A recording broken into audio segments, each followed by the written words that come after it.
waaw maa ngi sant yàlla di julli seen sallallahu alayhi wa sallam ñun ñu ngi nii ànd ak sunu ministre Abdoulaye Diouf Sarr mi nga xam ne moo nu liggéeyal Yoff ba sunu xol sedd moo tax man Mboro di champion Sénégal moo tax man ma bàyyi sama lépp ànd ak moom nit ki nga xam ne du la war lu mu la wax def ko dafa neex a àndal boo xoolee Yoff nii nu mu meloon bu njëkk ak tey wute na ndax man ba ma fi dëkkee léegi ça fait 12 ans kon xam naa fi ku fi am ñaari kër xam naa fi kon boog damay xamal ni Sénégal bu nu bëggee ku yor ndakaaru ku am fulla am fayda am vision bu baax c'est le maire Abdoulaye Diouf Sarr moo fi liggéey lu kenn liggéeyul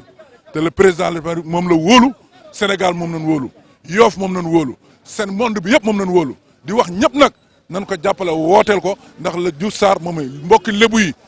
man ku ma xam Biram ñi nga Faama Diop mooy sama maam Fatma ñi ngi mooy sama yaay kon man lébu pire la dama bëgg nag lébu yëpp ñu jóg jàppale ko ñi ngeen nag ñëpp te ñi ngeen laa bokk damaa bëgg nag Sénégal gépp ñu jóg jàppale Abdoulaye Diouf Sarr ndaxte li mu fi liggéey kenn liggéeyu ko fi gis na ñàmbee ngi nii ñi nga xam ne gaynde Abdoulaye Diouf Sarr la Abdou Naar gaynde Abdoulaye Diouf Sarr la kon man tamit Mboro di may gaynde Abdoulaye Diouf Sarr non boo xoolee ku xool démb ak barki démb ak tey ci Yoff nga xool lu mu liggéey waa Ndakaaru ko gën a soxla fu mu toll nii waa Ndakaaru ñoo la gën a yàkkamti Abdoulaye Diouf Sarr jël maire bi ndax tournée bu nu def rek xoolal tournée bi ñuy def xajul fenn fu nu dem rek ñëpp dañuy génn parce que xam nañ ni ku fa nga dëkk boo ko defaree waaye dañ lay xam daal mais boo nekkee fenn te defaroo ko kenn du la faale mais moom fa mu dëkk la defar ba mu pare kon Ndakaaru ñoo soxla ku mel nii ku def lii xoolal lii ku ko liggéey kay Ndakaaru soxla na la nag vive Abdoulaye Diouf Sarr ca kaw ca kanam. waaw man maay Ndiame Diop nekk yor pôle organisation bu campagne électorale bu Abdoulaye Diouf Sarr nekk son proche collaborateur yaakaar naa ne waa Ndakaaru choisir nañ ba pare parce que boo gisee samedi ak dimanche yow xoolal rek nga xool caravane Abdoulaye Diouf Sarr nga xool ak yeneen candidats yi nga xam ne ni Dakar choisir nañ ba pare li mu àndaloon si ay nit li ko toppoon si ay nit fépp fu mu ñëw excès ñëpp génn ànd ak moom di ko wan ne seen bëggeel ak seen cofeel man Abdoulaye Diouf Sarr dëgg yàlla wane na artistes yi ñëpp képp koo xam ne nii rek dëgg yàlla yaa ngi dëkk Dakaru xam nga ne Abdoulaye Diouf Sarr mooy sa candidat bon Abdoulaye Diouf Sarr mën nañ wax ne Dakar choisir na ko ba pare. mais déggoo li ma la wax ma ne la waa Dakar choisir nañ ba pare man waxuma Yoff Yoff moom du combat Yoff du combat Yoff Abdou Naar géré na ko ba pare ñun faneen la ñuy wax am na zone boo xam ne nii peut-être mën nañ wax ne zone bu difficile la muy fu mel ni Grand Yoff mais démb bi ñu fa demee li nga xam ne nii moom la Cheikh Bakhoum def ñëpp génn jox ko bopp wane ne que ne moom mooy espoir bi loolu wane na ne dëgg yàlla 19 communes yëpp bu soobee yàlla le 23 dinañ ko gagné jox ko Abdoulaye Diouf Sarr. Abdoulaye Diouf Sarr yàqaloo ko dara mooy géwélu mu naar dal bi sëñ Babacar Si laay waayal Alaaji Malick jàng ba rëy na ni si kër la woon. salaamaaleykum sama gars yi tey ñu ngi fi Yoff ñëw couvrir ci événement wu Abdou Naar poulain wu Diouf Sarr visite de proximité Diouf Sarr mi soxla mairie de Dakar.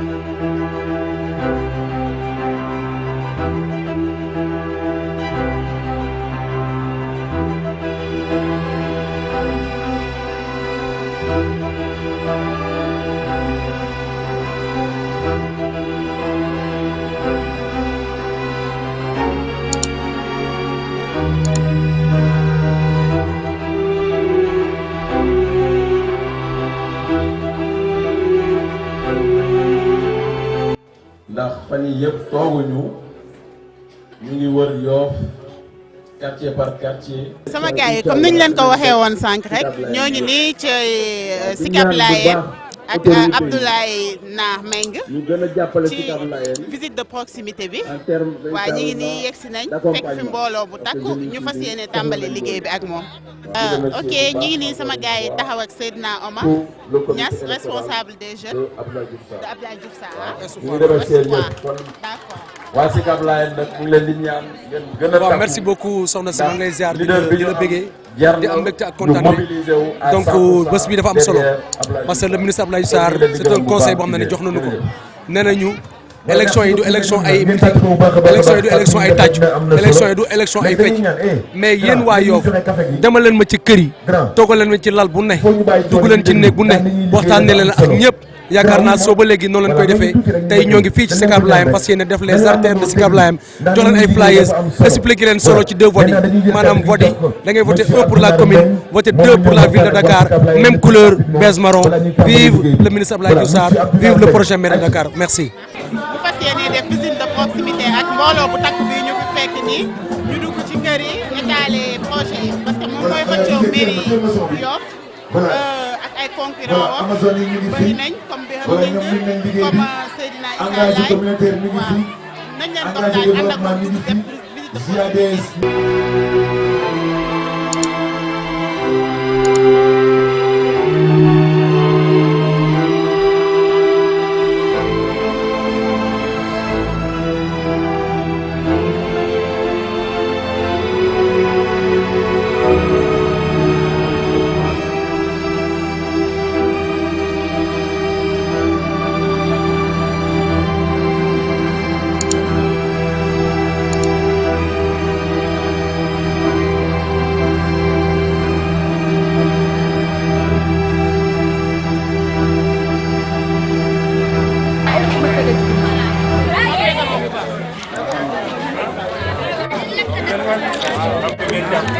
yéen maa ngi leen di mayee di jàpp kii moo may defar Yoff dégg nga te ñun ñu ngi bëgg Dakar bëgg Yoff da ngeen di bëgg Yoff pour ñun bëgg Dakar pour ñun dégg nga ok merci. ok.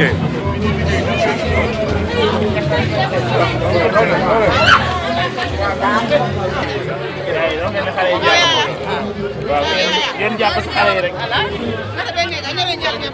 suñu spécimen moo nekk nii.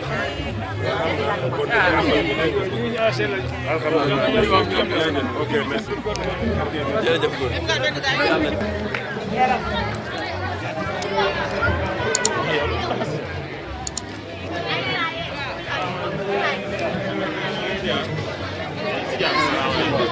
ça va bien. ça va naa ngi dañu bëggoon def tuuti présentation ndax Sicap dafa am benn affaire bu am important boo xam ne dañ ko war di souligner boo leen fi ñëwee parce que dëkk boo dem am na fu ñuy duggee am na porte am na buum. kon nag monsieur le maire yi nii. waaw monsieur le maire.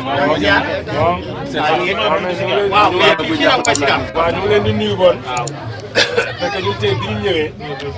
lii mu wax moo am ëpp dëkk boo fi da nga jaar sa buntu ba ñu monté fi benn comité électoral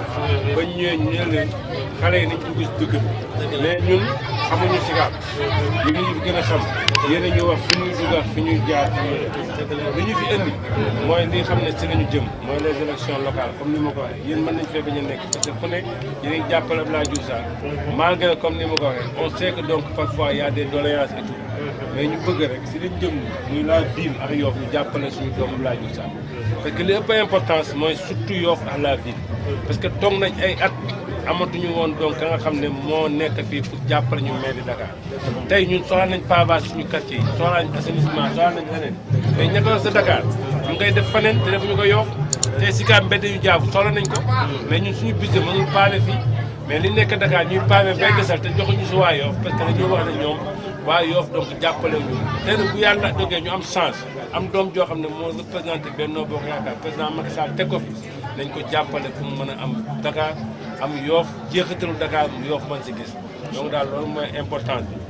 bi spécimen bi comme fii mooy QG bi dañ leen si bàyyil tuuti lii ay kii la plaquette kii programme bi la spécimen bi mu ngi nii waaw yi ñu bàyyi ko fi ku ñëw ngeen woon ko lii mooy doon suñu carte à la ville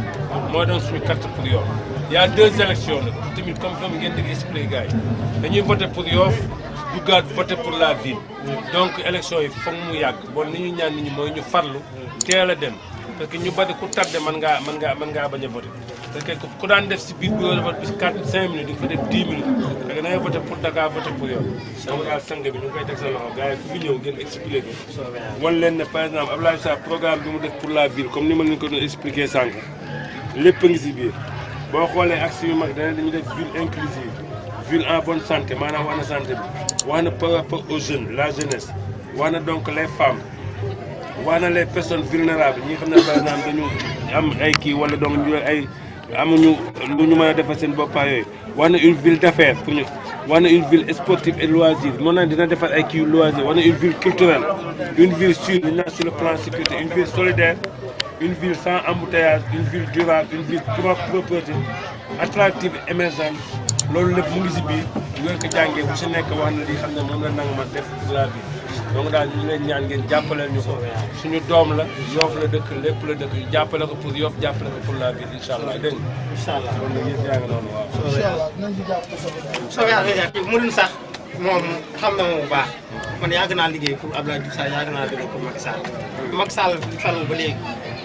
moom laa mosuma tax Abdoulaye Diouf Sarr mosuma teel kenn kon boog ñun dañ siy jàpp mu gën a dëgër rek te li booy naan wax rek ngeen bàyyi si xel incha allah dëkk boo gis am na capital fii mooy capital Sicap ku la ne feneen mooy Sicap ba du fii ndax na la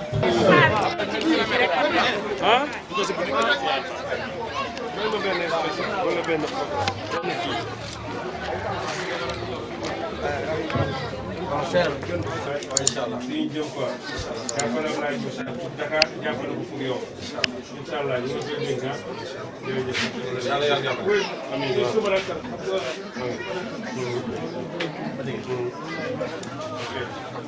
Ousmane wax si nag da ngay jàpp wax si.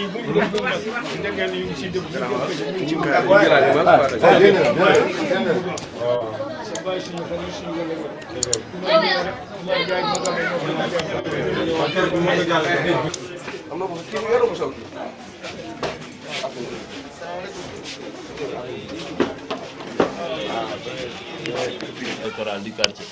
ñu teewal fi Abdoulaye Diouf Sarr mënuñu fi dugg entamé dara sans pour autant ñu ñëw seet ki nga xamante ne ni moom moo représenté maire ci gox bi li nga xamante ne détail la wax dëgg yàlla concerné wuñu ñun dañu ñëw ci ndigalu Abdoulaye Diouf Sarr seet si ñëpp yow nga nekk une personne boo xamante ne nii wax dëgg yàlla sa jàppale Abdoulaye du tey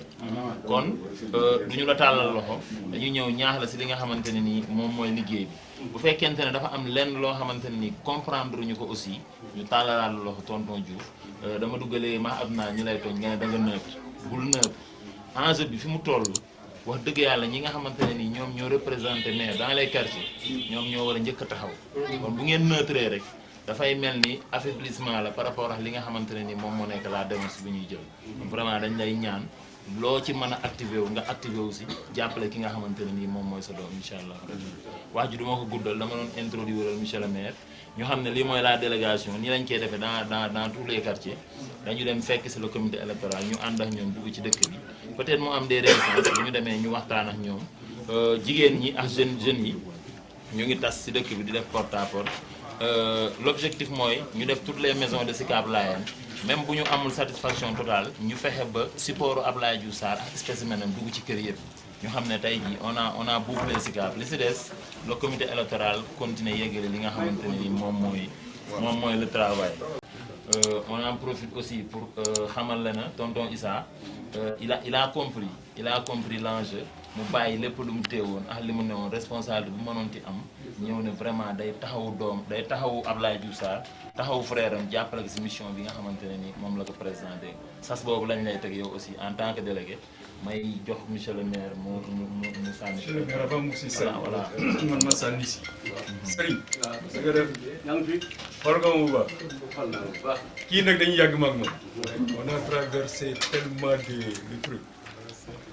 waaw yàgg na quoi. man li ma tax a ñëw tey fii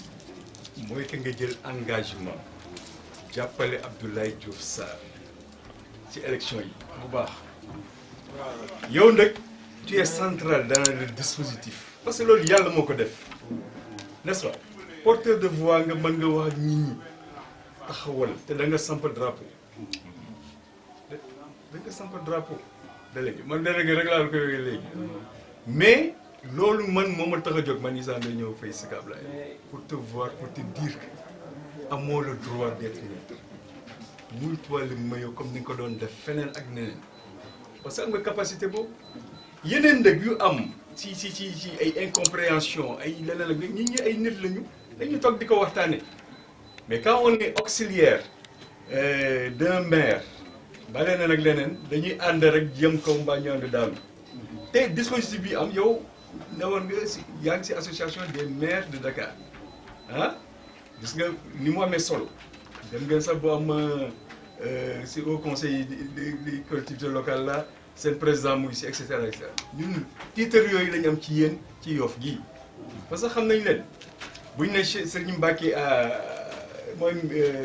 kii wu Sicap Ablaye délégué quartier mais dañ naa daf ko yeeyoo parce que bi mu juddoo bu léegi ci loolu la nekk c'est un homme de développement ñun nag homme de développement yi nekk ci Yoff ñu mën a wax ak ñoom dañu leen di tiitaroo wax ak ñoom mais yëkki leen ñu ànd ak ñun bu ñu gañee incha allah mais ñëppay toogaat ñu ànd les gens liggéey lii ci Sicap Ablaye am ñu am ko ñu jël ko. defal nañu ko ñu bëgg ñun ñëpp nag ñu ànd jàppale suñu doom Ablaye tey bu fi yéesoon képp ku nekk Yoff ba nga taxaw ne dinaa ko jàppale pour mu am vie ndax man dinaa fekk njëriñ la wala sa doom wala nangam déedéet xam nga mooy important comme j'ai l'habitude de dire il faut qu'on pose la question du nous mais pas du moi nous lan la ñu defal lan la Ablaye defal Yoff ñu xam ne ñun ñëpp ñu ngi si biir mais bu fekkee man moi la mën na am ne man Ablaye defaluma dara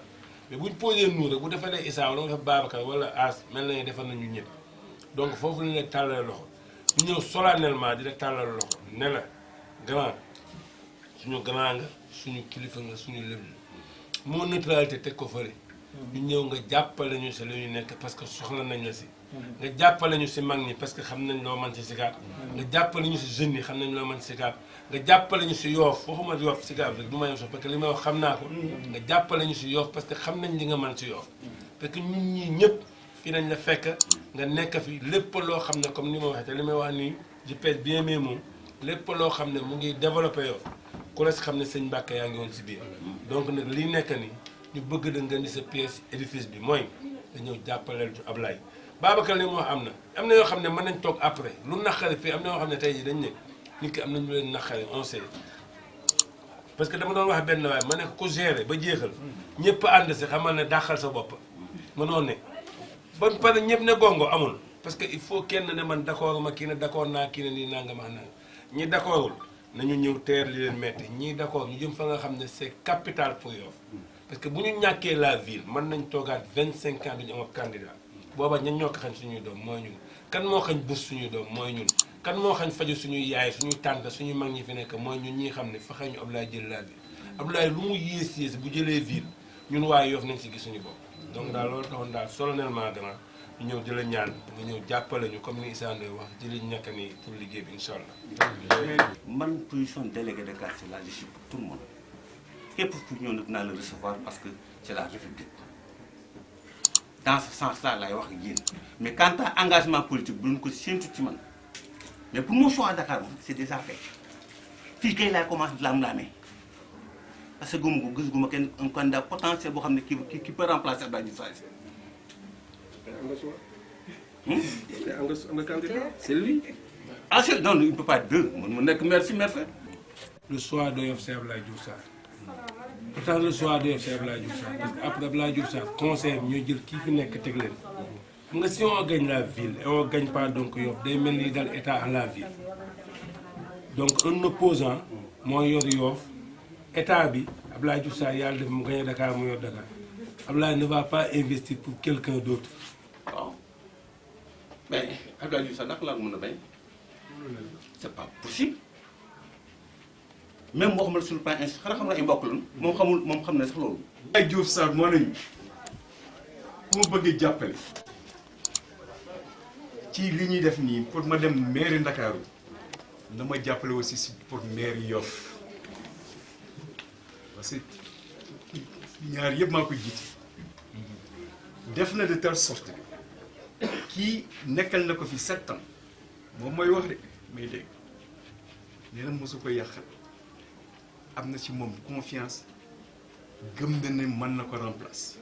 waxuma de sa ndombu tànk yi nga am koy délégué quartier bi la def mais en tant que sportif foofu la problème bi nekk gis nga man mi ma yoon coordonnateur u Yewwi Askan Wi ay Yoff on l'a monté dans mon salon coordonnateur on l'a monté le dimanche lundi mardi mercredi samedi dimanche lundi mardi ma bind leen ne mënatuma dem parce que am na lu ma dab li ma dab loolu la te je pouvais être tête de liste ici ñu dem mais bu boobaa mais wóor na ma ne je vais perdre mais cere ji dinaa si def suuf. le ministre maire Abdoulaye Diouf Sarr bëgg na vraiment souhaité na 19 communes yi bu ñuy natt pour la ville moom mu appelé si waaw moom mu appelé si c'est-à-dire que non seulement mu gagné Yoff mais mu gagné ko ak pourcentage bu ngande te loolu ku mel ni yow boo gisee mu jar déplacement monsieur le maire ak ñun ñëpp ñu toog fii di wax yaakaar nañ la si aussi loolu daal vraiment soo mënoo foqati sa loxo dama koy foqati parce que sama xarit la. amul foqati sa loxo. Tu l'as dit tantôt. On n'a rien à réfléchir. J'ai pas à réfléchir. On a un point de divergence. Ce point-là, vous l'avez accepté, vous l'avez concrétisé. Mais il n'y a plus à réfléchir. Parce que c'est mon problème, c'est un problème de considération. Parce que man li ma wax dafa am lu ma gëm yow te xam nga loolu yow fu ma la fekk jox naa la cër boobu parce que ma nekkee xale comme ni ma 96 aw moon dans expérience ci laa génne école poste mu njëkk a dem ci les envoyés yéen a fa nekkoon ma nekk fayal faraan bi xam nga wax naa baat bu am solo ne Cheikh Mbacké képp ku la xam ne lépp luy defar Yoff mu baax yaa nga woon sa biir man xaw ma nag safaan ba moo tax biñ ñëwee fii tey buñ toogoon fii ba minuit toogax yow ba minuit jëral nañu ko jóge fi minuit une minute nga nañu d'accord naa d'accord liñ lay tàllal loxo mooy waxoon nga ville te wax nañ la donc pour Yoff et man je crois que pour Yoff les candidats ki fi nekk bu dee expérience ëpp ñoo ko j'ai été les envoyé pendant donc 6 ans je suis avec 7 ans j'étais avec Momo yéen 4 ans ma ñëwaat àndaa tax yéen ak Momo Diop ba 2 ans c'est en 2000 laa dem ADS ñëwaat nekk donc adjoint au maire comme ni ko Issa waxee Abdoulaye Diouf Sarr xamul dara si lu ñu doon gérer il a dit quelque part benn meeting si j'ai réalisé beaucoup de choses à Yoff c'est pas moi mais c'est Abdou Nar donc man nag la bëgg a def un choix comme ni nga wax pour mu leen sama yow nag suñu relation ma yow maa ngi lay tàllal loxo xam nga jëfoon nga ville maa ngi lay tàllal loxo Yoff nga jàppale ma.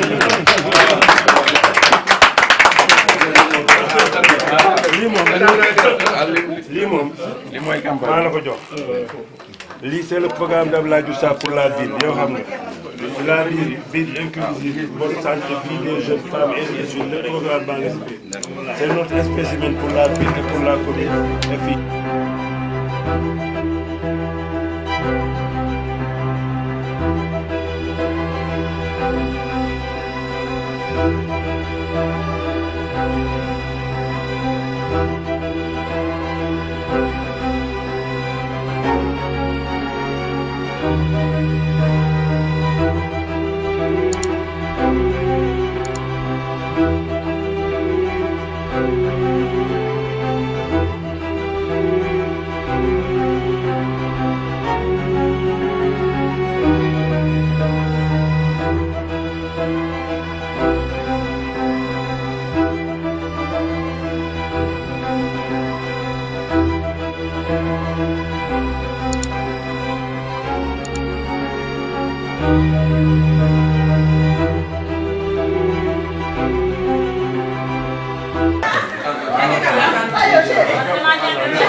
masuñu campagne te ñëw te bii nag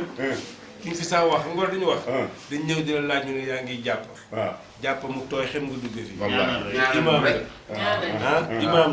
nga ñuy ñaan nga ñaanal sa doom Abdoulaye Diouf Sarr si li ñu jëm yàlla may ko ndam Dakar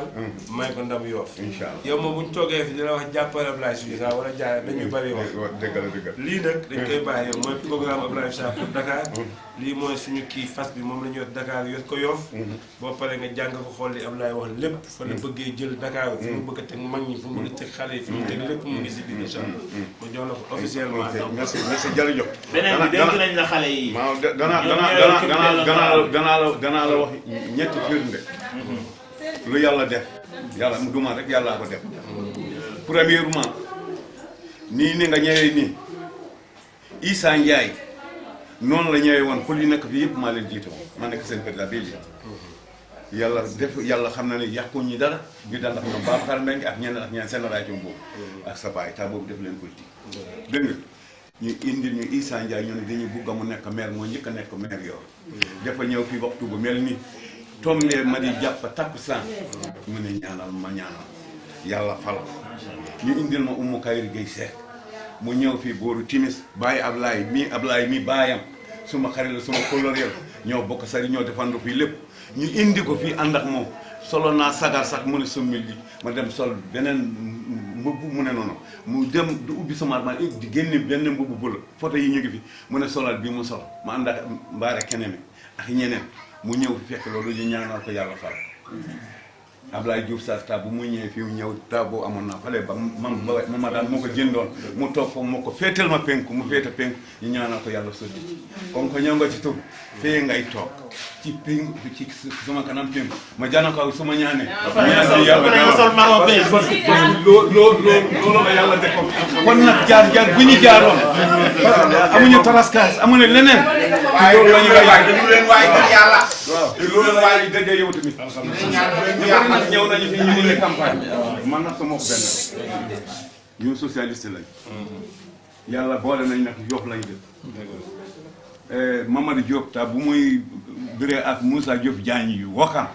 maa jiite woon zone socialiste terminal te ta boobu yéen amul kenn ci yéen ko def politique 73 kon nag ñun ñoo ànd ak Mamadou Diop ñoom Doudou Diop ñoom Ibra Gueye ak ñeneen mag taraw man la ñu defoon naa jiite SONES bi nañu def Fatiha salatul Fatiha la di jeex yàlla di 9 fois ku nekk nag fas yéene am ci timis lañ nekk inshallah ci timis lañ nekk ku nekk fas yéene am ci lu mu bëgg ci xolam yàlla na ko yàlla def yàlla na yàlla raxas xol yi ñu xam ne da ngeen def campagne nag danaa leen dénk la bu leen saal bu leen xeex bu leen ko dox nit lii day jeex ngeen dese yéen mbokk ngeen gàcce des kon nag gor na moytu taas bu dul li nga xam ne saabu ak ndox mënu ko fóot parce que yëre yi dañuy def ci nit pour muur nit ñi cër nit ñi mais du yëre mooy mottali nit jikka moo koy mottali kon nag yàlla mottali seen jikko ngeen xam ne Yoff yéen moom Yoff seen yëpp seen Yoff yëpp la kon nag bu leen def loolu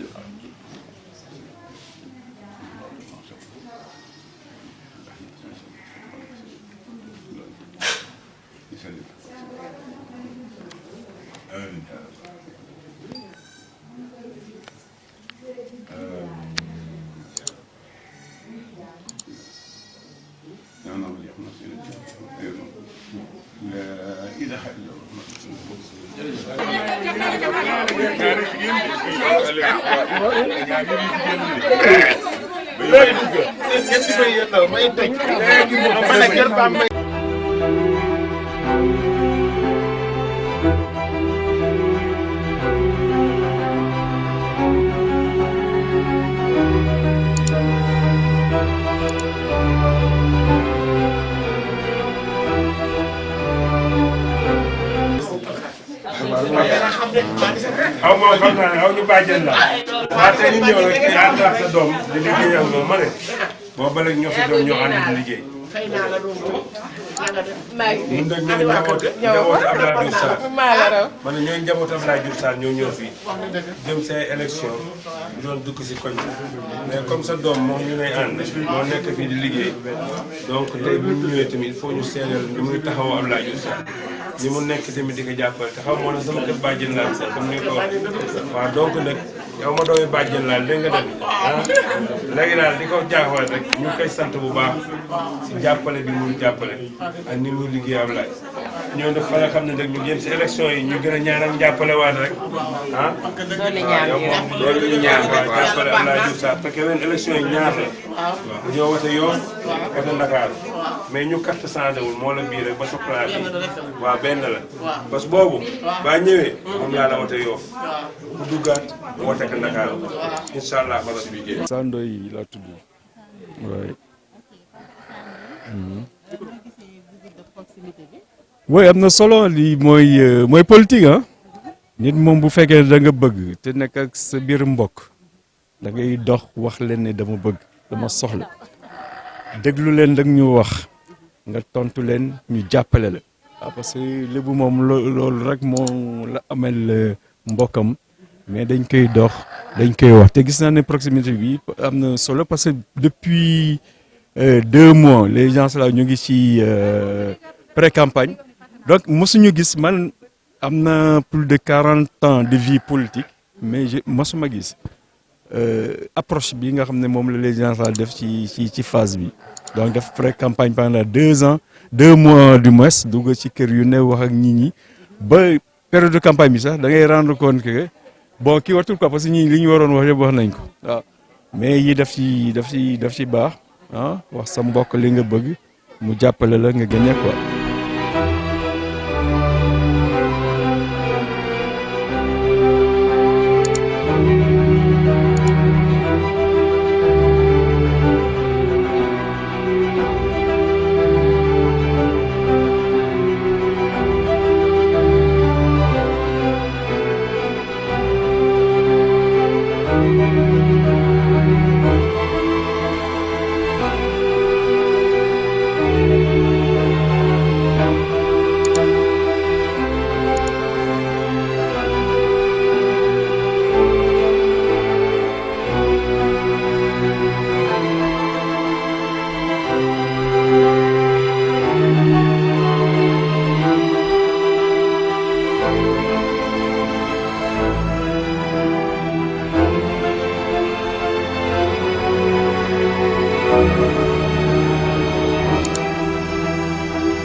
dañu àndandoo ñu déglu gannaaw bu ñu demee dugg ci biir dëkk bi dugg si Cap Layène daal di liggéey bi ñu waroon liggéey yëpp macha allah am na solo kontaan nañ ci yéen di kontaan bu baax a baax ci ñi nga xamante ne ñooy suñu leader yi tey ñu àndandoo en masse daal di dugg ci dëkk bi macha allah waaye it di kontaan ci jigéen ñi yéen kenn du yéen gàcc ngalaama yéen fépp fu ñu dem rek ngeen dugg ci dëkk bi liggéey waxtaan ak waa dëkk bi merci beaucoup à vous suñu yaay booy les femmes aussi merci beaucoup kontaan nañ ci yéen mais non gannaaw bu ñu demee dugg si Cap Layène ba ñëwaat li ñuy def rek mooy dañuy def benn débriefing bu ndaw daal di jox kilifa yi ñoom aussi am na lu ñu ci war a wax su ko defee ñu àndandoo attentivement daal di déglu lan lañ ñuy dégg li may def rek mooy balaa may sori damay woo Babacar Mbengue ñu ngi maasawu ñëpp njëkkee maasawu monsieur le maire ak délégation bi mu àndaloon tey li ñu mën a wax rek mooy féliciter le comité électoral de Sicap Layène parce que li ñu naan gan moom mën nañ ko tere lépp ba mu saf nettali ñun ñoo doon dugal suñu bopp ci kër yi naam am na kër yoo xam ne yéen a ko choisir mais am na kër yoo xam ne ñun ci suñu volonté bopp lañ fa duggee donc le constat qu'on a fait mooy wax dëgg yàlla vous avez bien travaillé xaw ngeen naa wax liggéey bi am na solo kenn jéppiwuñu fen kenn saagawuñu fen benn kër la ñu duggoon mu am incompréhension te dañu leen di ñaan rek nañu leen ko monsieur le maire dénke mooy le délégué ngeen def ko seen papa di ko seede souvent di waxtaan ak moom yaatal li nga xamante ne ni moom mooy liggéey bi. On remercie tout le monde et particulièrement on félicite le comité électoral de Sicap Layène. Merci beaucoup. maa ngi gërëm ñëpp rawatina vraiment comité électoral Sicap Layène. Je pense que semaine bi passée si la ñuy doog a monter comité bi je pense que c'était le mardi si lañ monter comité électoral bi fii si kanamu jàkka ji biñ si paree le dimanche daje nañ sama kër ñu dajaloo foofu pour teg un plan d'action 1 heure avant si la ñu As Ndoye woo wax ñu ne yéen a aye lundi donc matul sax 24 heures pour ñu mën a préparer wu def lu mel nii ci biir quartier bi. man dama koy wax toujours ñun góor ñi en tout cas ñooy croix de transmission bi fii nii loolu moom leer na ba pare jigéen ñi buñ leen woowee dañuy ñëw kon yéen tamit dee leen gëstu bu baax quartier bi par rapport ak lii ñu dëgmal. waaw mooy suñu candidat rek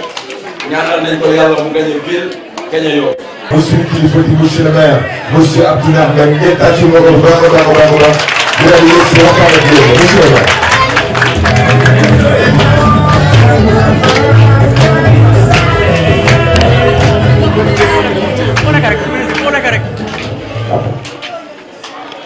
salaamaaleykum waa Sicap saa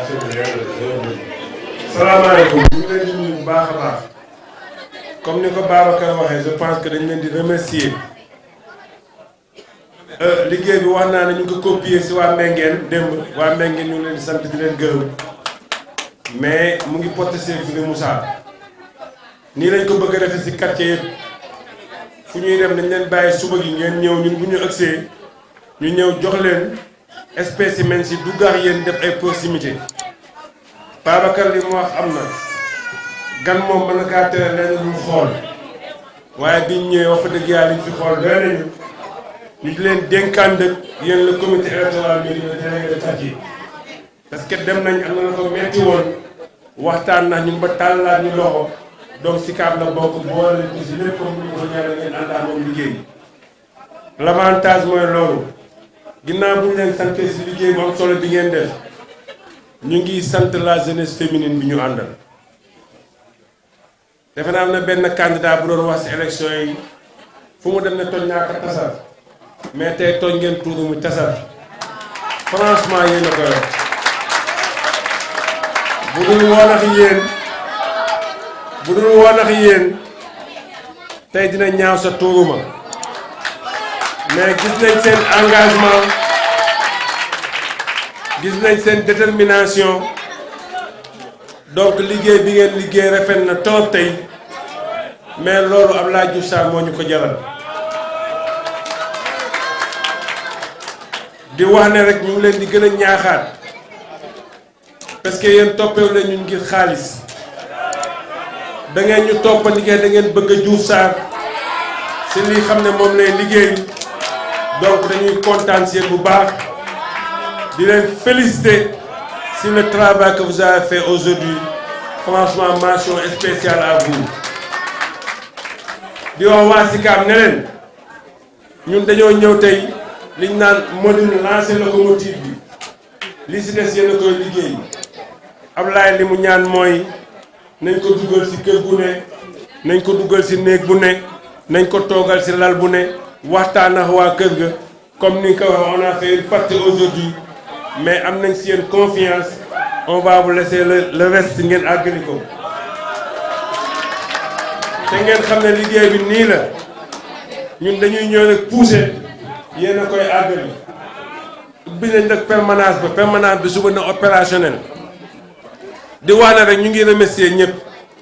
di remercier donc grand yi ñu àndal Issa Ndoye dañ koy sant fu ma dem dama koy wax parce que il a laissé beaucoup de choses pour venir soutenir le maire Abdoulaye Diouf Sarr Ousin ñu ngi lay nuyu ñu ngi nuyu As gis nañ waa Ndinaat ñëw nañ léegi Alsane Sow wax Mbaye Ndoye ñu leen jox mention spéciale yéen a gagné bul quoi yéen waa Ndinaat dégg nga jox leen mention spéciale mais après waa Terre waa dégg nga stoppoon démb mais léegi de Terre ñii waa Sicap jëlaat nañu ko xam naa suba bu ñu demee aéroport ñu évaluer dégg nga waa bon gars ñu sant ñëpp ñu leen gërëm bon bés bu incha allah.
mbokk yi après suñu visite de proximité bi ñu ngi fii ci siège bi ñëw toog ak suñu leader Pape Nar Mbengue ñu fas yéene xoolaat impression vis-à-vis de visite de proximité bi ñu ngi lay nuyu sax. ñu ngi lay fay sonn si. maa ngi am jàmm. waaw maa ngi sant di sonn rek. Massa coono. ñoo ko bokk. ñu lay laaj sa impression vis-à-vis de visite de proximité bi. waaw mais merci je pense que tey comme ni nga ko expliqué c'était une journée trop chargée mën nañ ko wax parce que ce matin on a commencé par le tour de Mame Ndiéré ñuy féliciter donc ñi xam ne ñoom ñoo gunge woon tey le ministre le maire di encourager tamit di féliciter donc la famille Soumbari di leen wax fa dëgg yàlla kontaan nañ trop si accueil bi ñu réservé donc à monsieur le ministre li ñu ñaan yàlla mooy ni fa ñaan yàlla yaa ñu ko yàlla nangul. Deuxième étape c'était à Sicap Layène donc technique de bi ñu doon def tey c'est des porte à porte parce que dañuy ñëw donc def benn camp au niveau donc du quartier après on se déploie def 3 heures à 4 heures de temps donc dans le quartier après revenir donc pour def donc débriefing. Actuellement on est au niveau de la place Mamadou Diop pour donc faire les derniers points li ñuy wax rek mooy donc comme ni nga ko expliqué kontaan nañ trop si donc ce qui s'est déroulé. On est parti donc au niveau du quartier on a recueilli quelques informations ak yooyu mais tout ça donc dañ koy dugal rek dugal ko si gaal bi li ñuy defar ñu wax ne donc kontaan nañ trop si li nga xam ne mii mais wax naa ko sànq fa di féliciter encore la jeunesse féminine et que tey ils ont fait un travail remarquable surtout au niveau donc de Tourou mais tey bi ñu demee au niveau donc du quartier def nañ ko et on compte faire ça pendant toute la campagne ànd ak ñoom def ay camps au niveau du quartier et def des proximités xam naa bu ñuy meeting benn lay doon wala ñaar si kii bi mais le travail daal c'est le travail de porte à porte incha allah. voilà ñi ngi woon ak seen leader Abdounar Mbengue di ko doon ko laaj ce qu'on pouvait retenir vis-à-vis de visite de proximité bi ak son point de vue jox nañu xalaatam alhamdulilah tout ce qui est bien finit bien ñu ngi leen di jox daje beneen yoon ñu toppal leen ko durant toute la campagne incha allah ok merci beaucoup.